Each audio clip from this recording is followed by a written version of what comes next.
Le projet FIVIAND a permis de proposer aux éleveurs de bovins allaitants de nouveaux systèmes de production durablement compétitifs.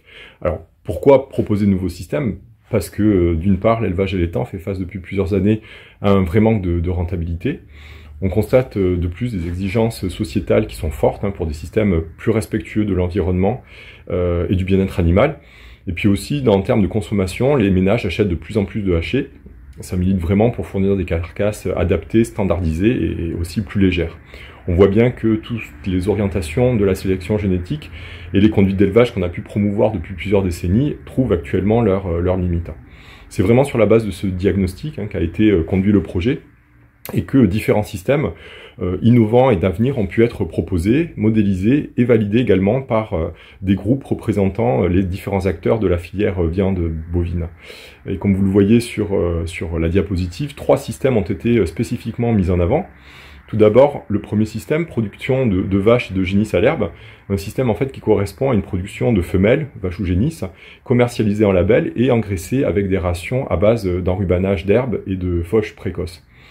Enfin, le deuxième système, la production de génisses rajeunies, de moins de 30 mois ou voire même de moins de 18 mois, et on inclut un maximum d'herbe dans les rations d'engraissement et des animaux qui correspondent à des démarches contractualisées.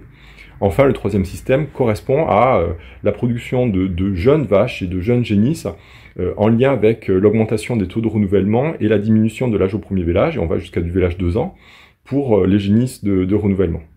On a de vrais bons résultats sur ces systèmes qui montrent qu'ils sont aussi performants économiquement ou environnementalement parlant que des fermes standards, mais toutefois des préconisations à avoir si on veut maintenir le niveau de rémunération.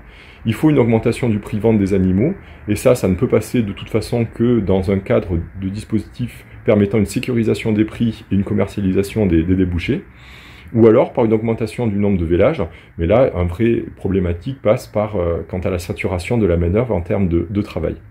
Alors en complément, il y a eu également dans le cadre d'un essai en station expérimentale, des mesures des performances de jeunes bovins engraissés à base de rations fourragères et de coproduits.